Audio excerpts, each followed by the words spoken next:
I guess we started with discussing Nasaru Gemachas more, Baifin Klali.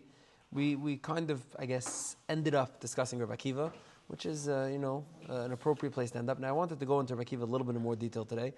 We're going to take the scenic route, and I have a shtickle angle that I want to come to. I don't know that it is definitive of Rabbi Akiva. I think it's a fool's errand to try to define Rabbi Akiva. Anything to define Rabbi Akiva is essentially limiting in some way. So it's not really what I'm trying to do, but it's just a machshava, maybe al derech drush. Now, Stam, I found this on Eitzar Chachma. I just want to show you this. Rabbi Akiva is quoted a tremendous amount of times throughout Chazal. Meaning, just it goes without saying, everybody knows who Rabbi Akiva is. I'm just like, let's try to build this up from the ground up. Rabbi Akiva is quoted in Mishnayos 336 times, in Tosefta 324 times, in Gemara 1860 times, in Yerushalmi 835 times, Mesechtes Ktanis is another 200 times, Midrashe Halacha, which means like Sifri, Sifra, Mechilta, etc., is another 500 times, and Midrashe Haggadah, which is not even what Rabbi Akiva is like famous for, is another 1820 times. So Rabbi Akiva is truly the dominant figure in the Tkufas HaTanoim. He's the dominant figure in the Tkufas HaTanoim. He's the Gadol HaDor, not the Gadol HaDor. Rabbi Akiva is the legend of the Tkufas HaTanoim. That's really what he is. Now, Ad Kedei Kach, I'll show you just such an interesting nakud about this. There's a sefer that came out called, like years ago, called Mashiach HaSheker Misnagdeim. I don't know how, maybe some of you read it, maybe some of you didn't. It's from a guy, he's the Yakish ambassador to the rest of the world, Panovich Gaman, but who's a fiercely proud Yaki, who put out it's Rashi Minig Ashkenaz, he put out Yerushaseinu. His name is Shlomo Binyamin Hamburger. But he put out a sefer from Mashiach HaSheker Misnagdeim, which is about all the various false messiahs throughout the generations. You could imagine why a Talmud of Reb Shach was putting out a sefer like that, and why it would be somewhat controversial. Now, although he did make the wise editorial decision not to include, the elephant in the room, like it's totally not in the sefer, but the whole sefer has like a subtext to it. Now, in the second edition that he put out, he included like a bunch of nispachim, like additional pieces. This is all widely available. There's no chidush from what I'm saying here. He included some nispachim, and in it he has a nispach about Emdase Shor Rabbi Akiva vis-a-vis Bar Kochva.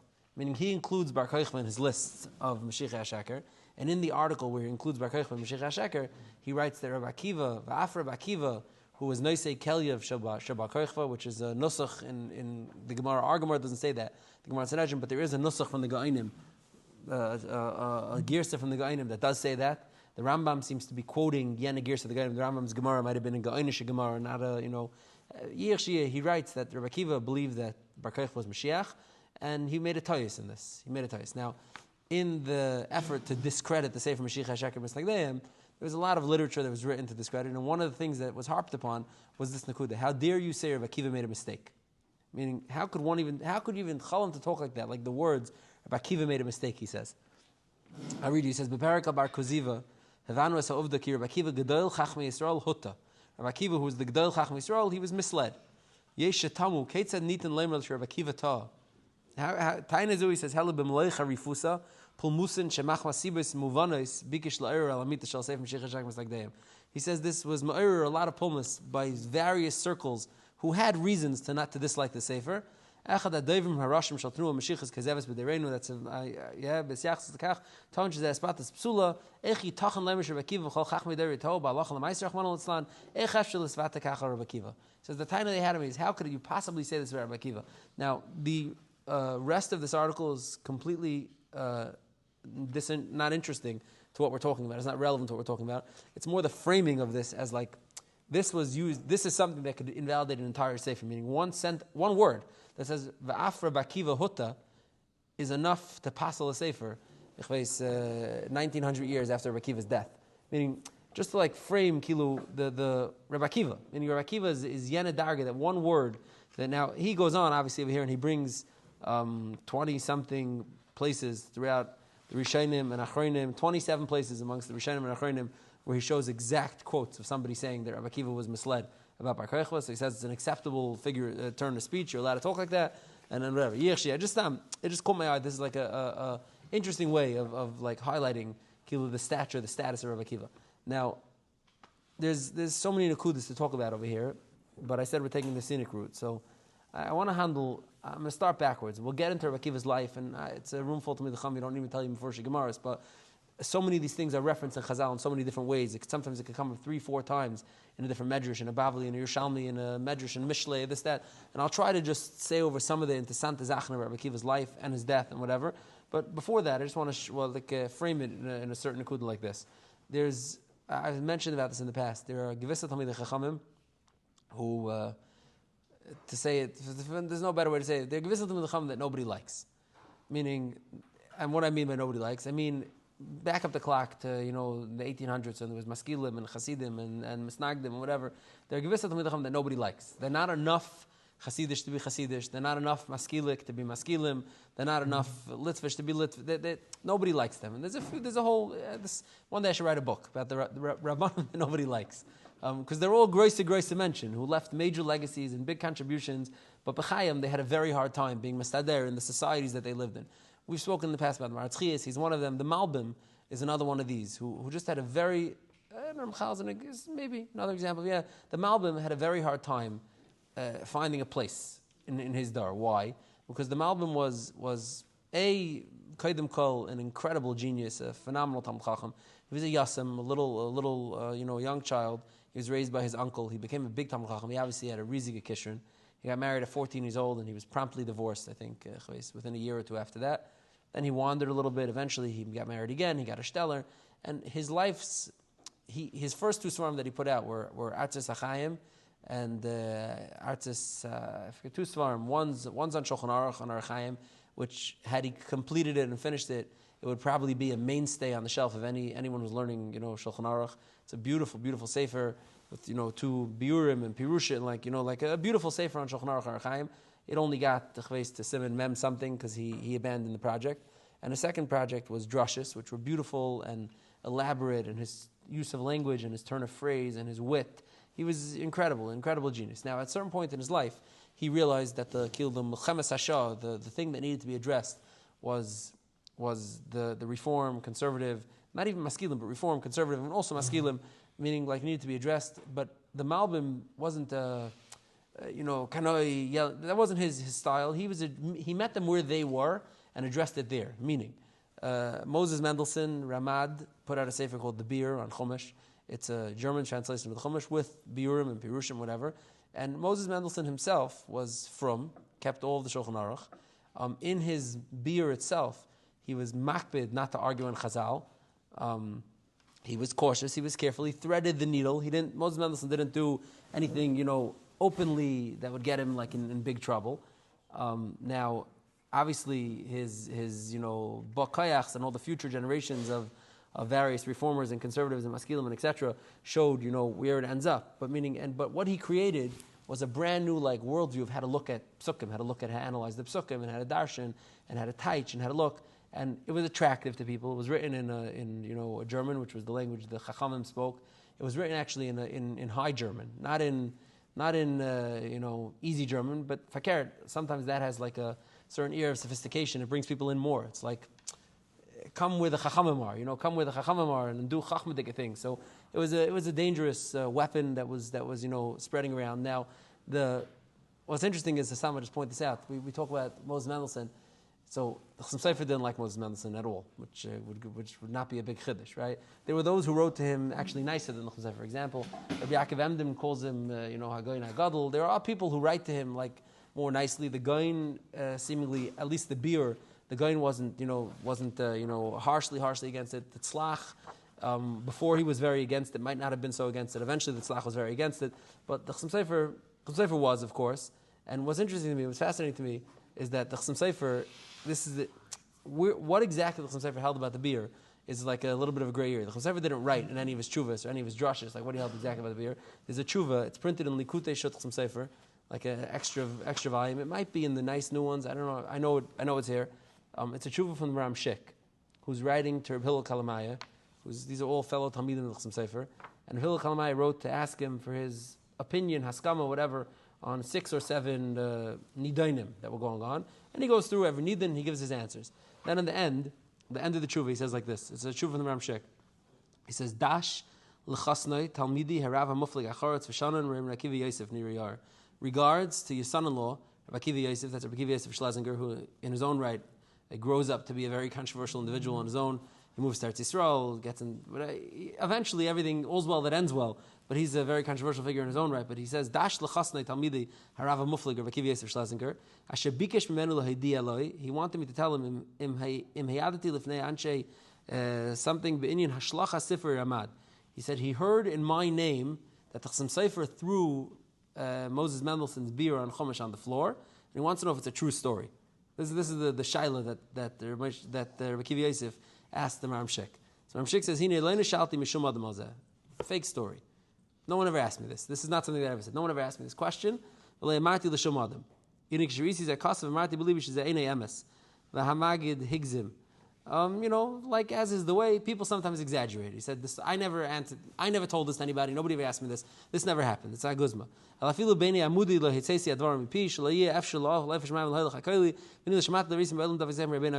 says, "I never saw this." Now, what he's addressing over here is that even if you want to say that the beer is a sefer shekasvei min, it's a chumash, right? Meaning the beer is a chumash. It has Hebrew with German and German. It's a chumash. The Chassam Sofer probably didn't throw a chumash on the floor. Like it's a pretty thing. So then he goes on. He says, "Okay, so this ma'aseh never happened." He says, "I'll tell you a story that does tell you what the Chassam Sofer held." And he tells it's an arichastic story about when the Chassam Sofer once went to a village for Shabbos, and he was in the Rav's house, and they asked him to speak, and he asked for a chumash, and they couldn't produce a chumash. Finally, they brought the only chumash that was available was a beer, and the Chassam Sofer said, "I'll do this by heart," and he wouldn't use the chumash.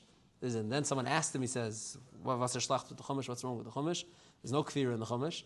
So the Chassam Sofer told him, "Look in Devarim," he tells him an exact mark, "Look in Devarim, Pasuk, Perek, whatever Perek, Pasuk, and you'll see over there he says something that's kfir." Now, this story that the Maram Shik is telling over to Rabbi Akiva Yosef is enlightening in so many ways. Mitzad echad, like the Chassam Sofer himself, who was the big misnagid, wasn't saying the beer is all. It's not. It wasn't. He was pointing out the Chassam Sofer, who was taka extremely prescient and had a lot of.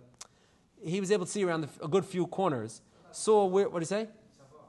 Oh, 1 second. Yeah. So Rabbi Akiva Yosef is the mechaber of Leva Ivri, which is the version of the tzava that everyone has. So this all ties together beautifully. Yeah. Rabbi Akiva Yosef, later on, the Chassam Sofer's tzava, the Chassam Sofer says no one should read with Sifrei Ramad. Al Tikra. In the Svarim of Ramad, you shouldn't read. Now, again, interesting. The Chassam Sofer was bavarning, like stay away from it, meaning, i.e., there is some Shein Zachan in there that can be useful to you, but stay away from it. It's not a place for you to be. Because the Chassam Sofer saw where things were heading. Now, you could say that in the idea of how to understand Chumash and understand Mikra, there's the pre-Moses Mendelssohn era and the post-Moses Mendelssohn era. After Moses Mendelssohn wrote his beer, he opened up like a whole new idea of looking at Chumash as some sort of literary document. There's questions, there's styles, there's things, and Memela, the whole world of Bible criticism and this, the Wissenschaft world, all the German maskilim and reformers and etc. are all one way or another grew out of Moses Mendelssohn. So Moses Mendelssohn's reputation, instead of getting better, got worse as it became clearer where it went. Meaning even the Chassam Sofer is just sounding like a warning alarm. He's not saying Mefurish is sounding like a warning alarm. Now, over time it gets worse and worse. Now, into that world where there's already the post-Moses Mendelssohn beer era, where Mikra is looked at as some sort of like literary document where you could question it and you could handle it, and at a certain point, I want to read you a quote. It's a scandalizing quote. Abraham Geiger, who was a real reformer, a very schlechter person, Abraham Geiger writes, it's in German, so I won't try, but I'll read it in English. He says like this, he says, talking about Chazal, the Derech Hadrash, he says, words and letters were interpreted in the most arbitrary way. Analogies were found in the most accidental and contingent similarities. This is Abraham Geiger, who's coming off Moses Mendelssohn's, groundbreaking way of looking at Chumash and saying Chazal's drushes are it's just mamish, like from Baidim Klutz. Like it doesn't begin to find the tzura, and it has no pshat. And many of the early reformers were very phenomenal with this nakuda, that the drushes of Chazal is some sort of very arbitrary, unstructured way of learning things. And Mela, throw that all away, get rid of all that. Let's try to strip Yiddishkeit back to its like core principles. Now, obviously, they get to decide now what the core principles are, and each one decided on their own what the core principles are and what the important things are. And by the time you're done, you're left with 3 mitzvahs that I like, 2 that I'm okay with, and the other 600 and something that are It's not going to work for right now. So this is the ideology, the underpinning of the ideology. This is why Moses Mendelssohn is called the father of the Reform. Meaning Moses Mendelssohn was a from guy himself, a Talmid Chacham. The reason why he's called the father of the Reform is because this is what he did. This style is what made him the father of the Reform. Now into this world comes the Malbim. Now the Malbim, instead of screaming, yelling, saying why it's bad, the Malbim meets them where they are. He pivots in his early 20s and maybe a drop later. The Malbim pivots from writing Svarim on Halacha and Svarim on Drash and whatever else he wanted to write, and decides to focus exclusively on meeting this world where it is and showing how they misunderstood everything, how it's all wrong. Now to do this, he does two things. He writes, first of all, a beautiful beer of his own on Tanakh, which is the Malbim that we know and love, which makes the Malbim like an enduring contributor to Yiddishkeit, right? That's the Malbim. That's his answer to the beer. Now what's interesting is that the Malbim was a way better writer than he writes in his beer on Tanakh. The Malbim was, when he's not trying to be simple, he's dazzling. Like his poetry and his use of words, and he knows every word from it's dazzling, it's beautiful. He's bedafka trying to be simple. And you know how you know this is because the haktamis to the Svarim of the Malbim are almost unreadable to someone who's not like fully immersed in l'shainis of everything. If you don't know all psukim and chazal, you can't read it. But you read his Svarim, they're like, it's a walk in the park, it's easy. The Malbim was being metamtzim himself. He was like trying to be metamtzim to make a good pirush. Now, that's A. Now, the Malbim also did something else that's fascinating. He wrote a sefer called HaTorah v'HaMitzvos, which is 2 volumes. It's primarily on Vayikra, but it's on Chumash. And it's primarily focused on the drushes in Chazal, Sifri, Sifra, Mechilta, the drushes in the Halacha Svarim. Not so much the Midrashim and the Agada, drushes in the Halacha Svarim. Now what the Malbim goes to show, and I'll read you just the rules that he lays out in Akdama. He says, first of all, like this, he says, there is no such thing as a synonym in Tanakh. There are so many words, right? Gila, Rina, Ditza, Chedva, Ava, Vachva, Go try to touch me what each one means. The Malbim says, there's no such thing as a synonym. There are no words that mean exactly the same thing. Every word means something different in Tanakh. That's rule number 1, he says. A. There's no such thing as a synonym. He says, Beis, Shekol Mila Haba B'Maimer, Muchruch Lava B'Maimer Hu Al Pi Klali Alashin. Every word, every particular word choice, where it finds itself in that pasuk, if you think it could be synonymous with another word and it doesn't need to be here, it needs to be there for a very particular reason. Gimel, he says, Shlenim Tzemaimer Reik Miraya Niskav. There's no word in the Torah that's not badek, hiding over, covering over some sort of rayon niskav, some sort of lofty rayon, like an idea. Now what he goes on doing Sefer Torah Mitzvahs is he creates an entire system of diktuk and literature, purpose built for the Torah. The literature of Chazal, the diktuk and literature Havana of Chazal, and how they took everything out of the Torah.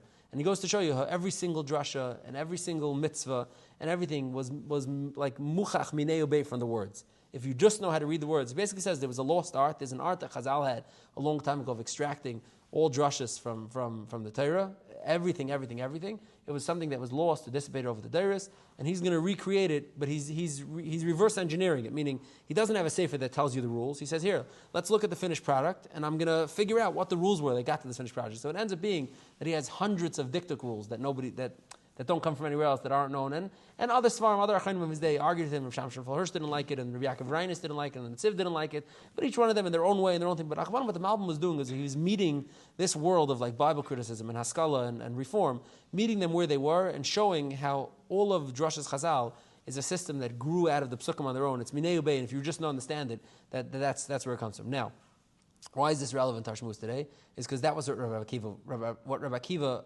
perfected. I wouldn't say invented, but it's what Rabbi Akiva perfected.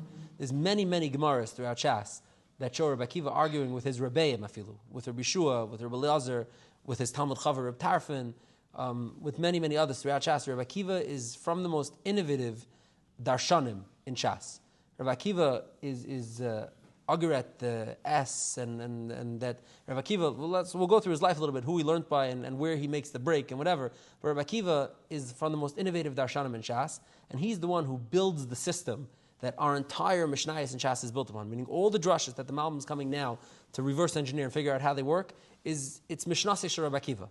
The whole Torah that we have, the Bavli, Yerushalmi, based on Mishnayos, Bavli, Yerushalmi, V'chulu, Sifri, Sifra, Mechilta, etc., is all based on Rabbi Akiva's innovative idea of drashas. He was able to schlep everything out of all sorts of places. Rabbi Akiva, ad kedei kach, that his own Rebbeim, Rabbi Eliezer criticizes him, Rabbi Shua criticizes him, but Rabbi Akiva stays, bishaloi, and gets the vindication himself, like we'll see in a second. This is Rabbi Akiva. Rabbi Akiva created the system that gave Klal Yisrael really Torah on a silver platter. Torah was from Torah Shabbal Peh, that Rabbi Akiva took and organized the system that gives us Torah Shabbal Peh. That's what Rabbi Akiva did. Now, which is why Rabbi Akiva is the Gadol Tanoim and etc. Now let's talk about Rabbi Akiva a little bit in his life, his death, v'chulu, and we'll try to circle back to the drushes in particular. Assuming there's enough time, we'll get some examples. Now, as follows, I'll just say like this: Rabbi Akiva. What everyone knows, whatever says we do, and we don't need me to say that. Rabbi Akiva was about tshuva. Rabbi Akiva was a late bloomer. Rabbi Akiva was a ben gerim. Rabbi Akiva married wealthy. Rabbi Akiva was very wealthy b'seif yamav. Rabbi Akiva had many talmidim. Right? This is gemaras and nedarim and ksubis and etc. That's bakanta zachen. Rabbi Akiva came from nothing. The Gemara in Pesachim sounds like Rabbi Akiva had a time when he was a starka amaretz. Rabbi Akiva said immediately Talmud Chacham and ashchenu kechamar. If someone give me Talmud Chacham, I'll bite him like a donkey. The Gemara asks why like a donkey, because zu shaver etzem. A donkey when it bites, it breaks the bone. Rabbi Akiva had some sort of real animus. Now Taisis in Ksubas and the Samach Beis and Beis says that Rabbi Akiva just misunderstood the Talmidei Chachamim's posture. He didn't really hate them. He just misunderstood them. He thought that they hated him, and because he thought that they hated him, so he hated them. But he didn't really have anything against them. Now the Gemara tells us in the Darim and in Ksubis that the daughter of Kalba Savu, who was one of the richest people in Klal Yisrael, took a shining to Rabbi Akiva. She realized that he was Tsunua Umayli. Now what exactly the madrega of Tsunua Umayli is something that could use beer also. But she realized that he was a Tsunua Umayli, which essentially means he had tremendous potential. And she took him, she married him, she sent him to the yeshiva, 12, 24, etc. All the Talmidim, Rabbi Akiva came home with all his Talmidim. Eventually they all died. This is the Dvarim Yidum about Rabbi Akiva. Now, it's Rabbi Akiva's second group of Talmidim that makes him the Rabbi Akiva that's the Kaveh, the Meister HaTorah that gave over the entire Torah that we have today. It's that Rabbi Akiva of his Talmidim. Now, that's the Gemara in Yivamis, where I just want to read the Gemara because it's the most shlemistic description of it. It says the Gemara in Yivamis says like this. Rabbi Akiva, it says Rabbi Akiva Omer. Rabbi Akiva says. It's in Samach Beis and Beis. It says, "Lamad Torah b'yaldusay, yilmad Torah b'zikanusa." If a person learned Torah when he was young, he should learn Torah when he's old. Hayol talmidim b'yaldusay. If he had talmidim when he was young, yil talmidim b'zikanusa. He should have more talmidim when he gets old. Shneimar b'beikaz rei zeracha. Amru Chazal, they said, Shnayim Asar Elav Zugim Talmidim Hayol Rabbi Akiva. Rabbi Akiva had 12,000 pairs of talmidim. Migivas Adan Tifras v'Kulan Mesu Perek Echad B'nei Shleinagu Kavod Zelazeh. Tana Kulan Mesu Mipesach Vadatzeres. And Chazal tell us they died a tragic death. Kulan Mesu Ba'askar, the Gemara says, some sort of asthmatic death that they died. Everyone died. All 24,000 talmidim died. Shleinagu Kavod Zelazeh. I spoke about this in the past one time. There is a whole theory in the Welt that says that Rabbi Akiva's talmidim were soldiers in the Bar Kochva revolt, and they were killed in battle. It's not I don't think it's a great theory, but we could talk about it at a different time. Now's not the time for it anyhow, but it's a different shmooze. But the Gemara says anyhow, so the Gemara says, V'hoisa olam shamim. The world was haya olam shamim. The world was desolate, exactly. It was just a good word, exactly. It was desolate. There was nothing in the world once Rabbi Akiva's talmidim died. So ad shabar Rabbi Akiva Rabbi Seinu Shabadarim. Now, and if you read any of the history of like Torah in America, all the Rishivas who lent each other talmidim, Rabbi Tervadas sending talmidim to Lakewood, and Lakewood said like, this is Lakewood is Achabai, it's Rabbi Seinu Shabadarim. Rabbi Akiva came to like the Rabbi Seinu Shabadarim, the yeshivas in the Darom, and they lent him talmidim. Like they said, here's some promising talmidim, like a nucleus to start yeshiva again with. They said, Achabar Rabbi Akiva is Rabbi Seinu Shabadarim. V'shanalem, he taught them Rabbi Meir, Rabbi Yehuda, Rabbi Yossi Bar Chalafta, Rabbi Shimon ben Yochai, Elazar ben Shemua, V'heim hamidu Torah oisesha. And these are the talmidim that reestablished Torah at that moment. And on them it says, Amar Rav Yochanan, Stam Masnisan Reb Meir, Stam Mishnah is Reb Meir, is Reb Akiva's Talmud, Stam Tosefta is Reb Nechemya, Stam Sifra is Reb Yehuda, Stam Sifri is Reb Shimon, Stam Seder Olam is Reb Yossi, V'kulu alib de Reb Akiva. So it's these 5 talmidim that Reb Akiva had. It's Yitachan, they were much, much later in his life. Exactly the years of when is a big mavucha also. When was Reb Akiva's, when did the Talmidim die? When were the Talmidim his Talmidim? Exactly the years is the Mavucha. But it's Yitachan, these are the Talmidim that Rabbi Akiva had later in life. Rabbi Akiva lived 120 years. He's one of the 4 who lived 120 years. Moshe Rabbeinu, I'm missing one. Moshe Rabbeinu, Rabbi Yochanan, Rabbi Akiva, and I'm missing one. There's one more. but four who lived 120 years. Rabbi Akiva is one of those, and in the last, all of Rabbi Akiva's teaching was in the last quadrant, in the last third of his life, because 40 years he was in Am Haaretz, 40 years he learned, and then 40 years he taught. 40 Arba'am Shana Limit, Lamad, Arba'am Shana Limit, so it's in the last 40 years, and in the last quadrant of the last third of his life, is where Rabbi Akiva has these 5 Talmidim, and he's Ma'amid Torah, for Deiri Deiris. The whole Torah Shabbat that we have today comes from there. Now, as follows, this interesting thing I want to just shtel on a little bit over here. Rabbi Akiva was the leader of Klal Yisrael during the Mered of Bar Kokhba, during the time after the Churban, 40, 50 years after the Churban. It's unclear if he was killed. His Zikr wasn't in Beitar when Beitar was captured. Was he killed afterwards? Did it have to do with Mered Bar Kokhba? Did it not have to do with Mered Bar Kokhba? There's also some sort of confusing, somewhat unknown detail. Now, what's interesting, and I think this is not such a known zach, is Rabbi Akiva in prison. Rabbi Akiva's sojourn in prison was an interesting story. Rabbi Akiva, I saw depending on which side you go, it ranges from he was in prison for 11 months to up to 20 years. Now, go figure. I think that's not the pashtus, but a long time he was in prison. Now, clearly from the Gemaras that I'm about to show you, the Chazals, the Gemaras, it's mashma Rabbi Akiva was not always in prison like the way you think. Sometimes it was just house arrest. Sometimes he had some mobility. Sometimes he did. Sometimes he didn't. It probably depended who was the warden. Like the terms of his imprisonment. It's interesting thing. Now, it says like this. There's a few different chazals that talk about it. Now, Rabbi Akiva, obviously, we know the Gemara in Brachas tells us, Pamachas Gadol Shleisaskut Yisrael B'Torah. And it's interesting is the Chazal shtelzach on this nakuda. Even if Rabbi Akiva was killed in the aftershocks of Bar Kokhba revolt, Chazal did not want to frame it as Rabbi Akiva was killed because he was part of the revolt. They clearly frame it as something else. The Gemara in Brachas, and later on more explicitly, I'll show you. The Gemara in Brachas says like this: Pamachas Gadol Shleisaskut Yisrael B'Torah, Ba Papas ben Yehuda, Umatzol Rabbi Akiva Sheyamach Kilas Barabim Ba'Isik B'Torah. So we know Chazal are clearly framing that Rabbi Akiva violated the edict of teaching Torah. It has nothing to do with being part of Bar Kokhba, with being part of the revolt. He violated the edict of teaching Torah. Now, later on, when Rabbi Akiva is actually put to death, I think it's a Brisa Masechta Smachas. It says like this. It says, Kishenarag Rabbi Akiva b'Kisron. Rabbi Akiva was killed in Caesarea. Ba'Shmuel Eitz Rabbi Yehuda ben Bava of Chanina ben Tradian, who are also both from Nasar Rugim Malchus. Shmuel came to Chanina ben Tradian and Rabbi Yehuda ben Bava. Amdu v'chigru masneim sakim. They stood up and they raised kriya v'amru. They said, Achenu Yisrael, Shema'unu. This is the keel of the hesped, the ma'aracha they wanted everyone to hear.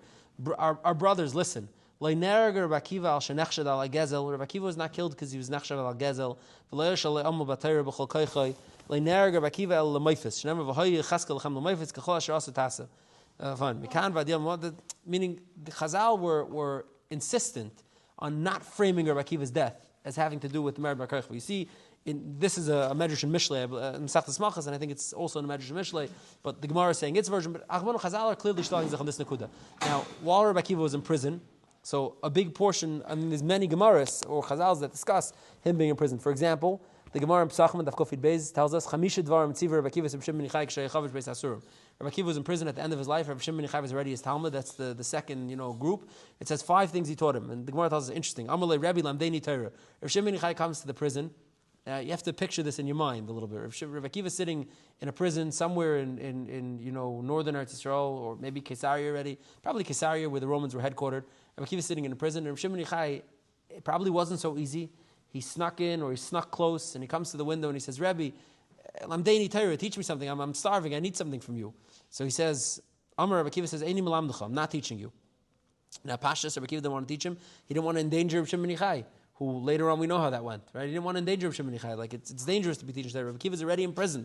Amar Rabbi Shimon ben Yochai tells him, Einatam lamdeini, and Yomer li Yochai Abba, Meisrechel l'malchus. Now this is fascinating because Rabbi Akiva was Beis Hasayir already, but you see, it could always get worse.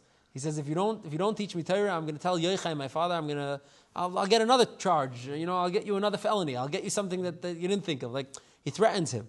So Amar, he says, Eini melamdecha. I'm sorry. So he says, Amalei b'ni Yosim mashe'egel roitzelina kapara roitzelahanic. He says, Reb Shimon, it's not that I don't want to teach you. Of course I want to teach you. I can't teach you. I'm not able to. So he says, Umi b'sakana v'halei egel b'sakana. He says, but Reb Shimon ben Yochai tells him, who's going to starve to death if there's no Torah being taught? It's me. You, Rabbi Akiva, you're sitting here. You have everything. You have all the Torah. Who's going to starve to death? It's me who's going to starve to death.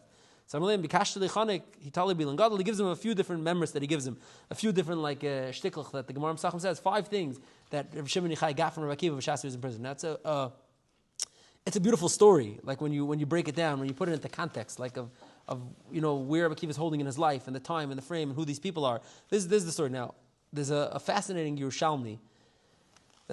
So it's interesting. So the Gemara actually tells us before the Yerushalmi, the Gemara in Yevamos and Daf Ches, the end of Yevamos tells us the Ma'idach Siv Meimenu Bekesef Shasinu Atzinu B'Mechir Yavoy B'Shas HaSharkana, which means during the Gzeira of the Romans, Nisvakish Halacha Zu.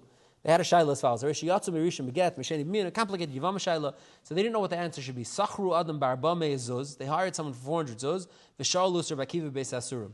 Now that means I don't know if you need to travel, you need to bribe. We don't know what was the expense. What was this big capex expense that the Beis Medrash put out to finance this operation to get an answer from Rav Akiva?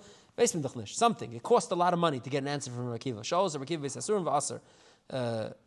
Then the Gemara says different also because again you see the answer here. Now there's a fascinating one in the Yerushalmi. This is Yerushalmi in Yevamos that tells a story like this. It's a fascinating story. It says Maisa shechaltzu beinoi lebeina.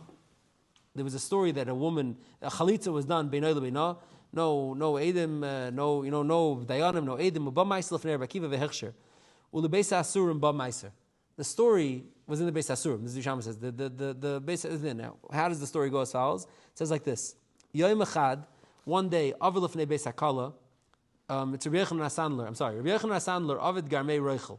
Rabbi Yochanan HaSandler dressed himself up like a traveling merchant. Now, Rabbi Yochanan HaSandler was probably a shoemaker, so not to think that being a traveling merchant was a problem. Rabbi Yochanan HaSandler probably worked for a living, like most of the Tanam and Amoram, had parnassus, but he dressed himself up like a traveling merchant. Yom Echad, Avar Lefnei Beis Hakala. He passed by in front of the prison. Rabbi Akiva was imprisoned. He was announcing like this. He said, "Man boy machten, man boy tinurim. Who wants to buy machten? Who wants to buy tinurim? Chalza b'nei lebeina mahu." So it was like a whole call: apples for sale, oranges for sale. What's the din about Zman Kriyishma? And he would just like shouted by as he passed by, walking back and forth. It's a fascinating Yerushalmi. He made like a kenonya, like he passed by. He was a meicher, trudging along. So it says, "Oidikle Rabbi Akiva ben Kavsa." Rabbi Akiva ben Kavsa means Rabbi Akiva peered through the bars. Meaning the Yerushalmi is telling you the story. Rabbi Akiva peered through the bars of his prison. And he says as follows. He says, Islach kushin, you have kushin, meaning macht and dakin, islach kasher, meaning the chalitza is kshera. You have these tiny thin ones, which is a play on words. It means the same thing. Islach kushin kshera. There's a Rabbi Akiva, it's a beautiful story. Rabbi Akiva is sitting in prison, and Rabbi Yochanan HaSandler is dressing up and passing by and shouting out and trying to get a response from him. To which Rabbi Akiva has to be remizi, give him some prison. So, mi bene all these different things. You see that there's so many different whatever. The Medrash continues. It says, "B'shasha chavshu Rabbi Akiva beis Asurim." I think this is a Medrash in Eicha and in Mishlei, two places. Hayeshua garsi mishamshay v'chol yom v'yom machnas. And this is really the Gemara in Eruvin, the Bavli in Eruvin, and Gimel brings this also about the Netilas Yadayim story. So I'm not going to go into that in detail. Now, there's another interesting component of Rabbi Akiva's imprisonment, and I mentioned this briefly yesterday. Is that Rabbi Akiva, the terms of his imprisonment v'chulu and the terms of his sentence were being prosecuted by Turnus Rufus himself, by the Roman governor of the area himself. Now, Rabbi Akiva, it seems from Chazal, had a relationship with Turnus Rufus that predates his imprisonment, because there's it's a medrash. It's not a Gemara, I don't think, but it brings down Shaul Turnus Rufus Harashal Rabbi Akiva Pneimash Moishel HaKadosh Baruch Hu Nizker B'Chamash Dibros HaRishonos Ve'ein Nizker B'Chamash Dibros HaAchronos. Why is the Shem Hashem mentioned in the 5 Aseres Dibros, the first ones, and not in the second one? So Halach Rabbi Akiva Lepaltirin Shal Turnus Rufus Harasha V'Harel L'Shem Hashem. The whole story of Rabbi Akiva showed him. So you see, Rabbi Akiva was out and about and having a question, like a debate with Turnus Rufus, where he went to his palace to show him something. So clearly the relationship predates on some level the imprisonment. But once Rabbi Akiva is imprisoned, there's many conversations that take place between Turnus Rufus and Rabbi Akiva. For example, the Gemara Babas from the Daf Yud Aleph brings the shayla as follows. Turnus Rufus asked Rabbi Akiva, he says, if Hashem loves aniyim, pneimayim afarnasan, why doesn't he give them money? So Rabbi Akiva says, it should be an opportunity for us to get out of Gehenna. So Amrullah, he tells him, this is going to get you to Gehenna. I'll give you a mashal, Melech Basav Adam, who put his servant in prison. Would the king like if somebody comes and gives the servant, provisions, behind the king's back? You're called Hashem's slaves. Shnemar, Kili b'nei Yisrael avadim. You're called avadim, which we saw yesterday already. Turnus Rufus nu chumash. To which Rabbi Akiva tells him, no, it's more than with hamashal of someone whose son was in prison, and you secretly gave the son something. Of course, the king would be happy with it. And we're called banim. Shnemar banim atam l'Hashem alikechem. So then Rabbi Akiva has this conversation. Then there's a conversation the Gemara has about Turnus Rufus asking Rabbi Akiva, why is Mila a good thing? And it's a whole interesting conversation. It says, Torah Zruva sits down, Rabbi Akiva, and he says as follows. He says, Rabbi Akiva, what's more beautiful? Things that Hashem creates or things that human creates? And Rabbi Akiva says, things that human creates, which is not what you would think the answer that Rabbi Akiva would give to such a question. So Torah Zruva is Drei Zahin, he Drei Zaher, until finally the pretense is gone, and he says, why is Mila a thing? Why are you doing Mila? To which Rabbi Akiva says, I knew that's what you wanted to ask the whole time. Meaning, that's why I preempted you so fascinating, like the conversation over there, that Rabbi Akiva tells him, that Mila, etc. Fine. Like, there's the Gemara in Sanhedrin says, Torah Zruva is asked, he says, Ma yomi yemayim, why is Shabbos special? Amalei ma gever mi govern, what makes you special? He says, why are you the king? This is what Rabbi Akiva tells him. Now, I guess once you're in prison, you can say whatever you want. What can they do to you? Rabbi Akiva knew his fate was sealed. You know what I'm saying? He says, Ma gever mi govern, Amalei ma martelcha, ma marteli. Rabbi Torah says, I don't understand the conversation. I asked you a question about Shabbos. How do you answer? Sam, you threw an insult to my directly. How do you answer me? He says, Amrullah Rabbi Akiva, Amartili, Maishno Yom Shabbos Me'asiyam. You asked me why Shabbos is worse. Amartili Chamashno Torah Zruva Min Shar Govern. Amalei, Ani Melech HaMelachim, Melech HaMelachim Reitz L'Chabdeini.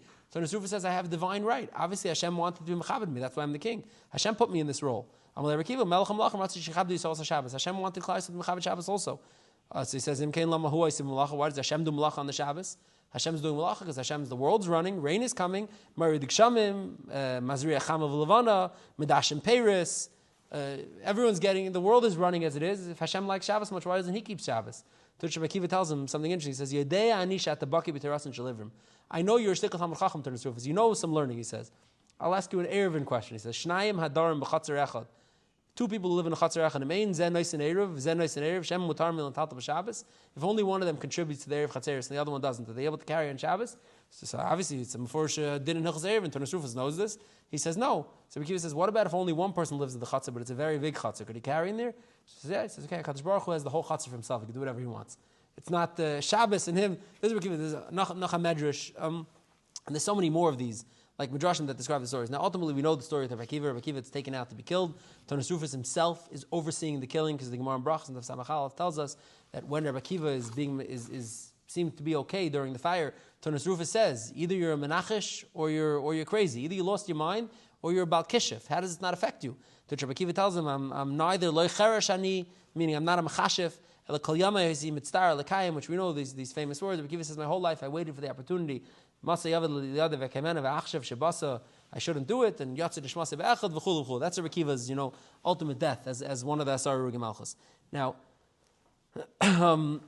so this is Kilu the life and the contribution of Rabbi Akiva. Now, here's the drush part. I think this is a drush. I don't think this is pshat dafka, but it's by Kantazach. Everybody knows this, that Rabbi Akiva is Kilu, one of his main interessante nekudas was the famous Gemara in the end of Makis that says, Karhayir of Gamliel, Rabbi Elazar ben Azariah, Rabbi Shua, Rabbi Akiva, Mahalchim B'derech, V'shamu Kalamun, right? They were talking, it's a famous Bakanta Gemara, they were having a conversation about, what do you say? That how Klal Yisrael's, the matzav Klal Yisrael finds themselves in, the Churban, Shualim, etc. Two different stories that the Gemara brings, and eventually the Gemara brings, and this is the part where the punchline, it says, Shuv Pamachas Hayoil Ni Yerushalayim. They were walking, these Talmidei Chacham were walking together, they came to Yerushalayim. Kivin Shigiu Lahar Tzayfim, Karu Bigdayim, they rise Kriya. Kivin Shigiu Lahar Bayis, Ro Shul Sheyetzim Beis Kotchei HaKotchim. They saw a fox who was coming out of the Kotchei HaKotchim. Eschilu Hein Beichel, they all started crying. The Churban was very fresh. The Rabbi Akiva Metzachik, Rabbi Akiva was laughing. Amru Lehem Pnei Matam Metzachik, why are you laughing?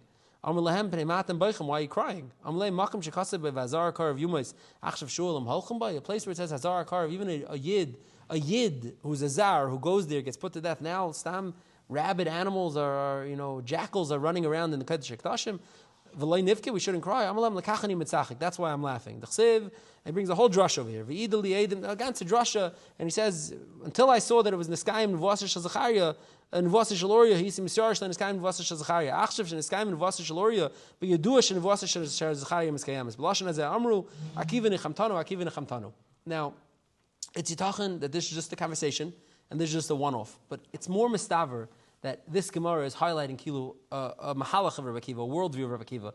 That Rabbi Akiva, like we said, like we opened up with, was able to be boine the entire Torah Shabbat Peh, the entire future of Klal Yisrael out of the Psukim. He was the ultimate machadish of the style of drushes that Kilu anchors Klal Yisrael in the Torah forever. Our entire connection to the Torah of Torah Shabbat Peh, all the Bavli, Yerushalmi, Sifri, Sifra, Mechilta, everything that we have, and from there, the Ga'ainim and the Rishonim and the Achrayim, literally everything that we have today is all anchored by Rabbi Akiva's tightly screwing it into the Torah. Torah Shabbat Peh, Torah Shabbat is a little bit sasum. It talks about some things, it doesn't talk about other things, it talks about pratim, it leaves out the klalim. It's so hard to know, to see, to get everything. Rabbi Akiva, like I said before, I don't know if he invented, but he perfected a system that anchored everything that Klal Yisrael needs to survive into the Torah directly. The Gemara in Makis that says Rabbi Akiva, who was able to dash him from this pasuk and show them how all of Klal Yisrael's future is all connected to the Meforshei Psukim, and everything's going to be, there's a plan, there's a system, it's all connected over here, was of more of a klaliistic Akiva nechamtano. It wasn't a one-off. It wasn't like the Yenik conversation, he made them feel better. It was a maracha, a plan for life, a plan for Klal Yisrael, not just for them, a plan for Gans Klal Yisrael, Akiva nechamtano. So, Tzim Seif, Rabbi Akiva, like we said, and I didn't even Stam. Rabbi Akiva is the Gadol Tanam, which is something that goes without saying. It speaks for itself. But Stam is interessante Zach. I always enjoy this. I'll end with this. I'll end with this. There's a Gemara in I think it's in Bechir, it's in Avodah Zarah, the Lamed Daled, that tells us as follows. The Gemara tells us Pamachas Rabbi Akiva ikla leginzak. Rabbi Akiva got to Ginzak, to a town. They asked him 3 shaylas for lehoya biyadei. Halach v'shal b'beis hamedrash v'yeshiva leik halacha. This is what the Gemara tells the Gemara of Avodah Zarah. And the Gemara tells what the shaylas are. Now Rashi Afanart says, it's in Tainus. Rashi in Tainus says, is the garas mar ukva. There are those who are gairis that the Gemara in Sanhedrin is mar ukva. The chas v'shalom v'Rabbi Akiva lehoya mistapik. Fascinating thing. Rashi doesn't say it, I know from a different girsa. Kilu, I have a different girsa. Rashi says, is the garas. There are those who changed it. Is fascinating. Most girsayos are changed because you have, some sort of proof, some sort of evidence. Rashi says, my proof over here is chas v'shalom Rabbi Akiva mistapik. It's meglach. It's unfathomable to think that Rabbi Akiva, who's the anchor, he's mamish the briach hatachtan of everything, and all the mishnayos and everything is aliba de Rabbi Akiva was mistapik b'zeh. It's impossible. Akiva nechamtanu. Good Shabbos. You've just experienced another Torah class brought to you by TorahAnytime.com.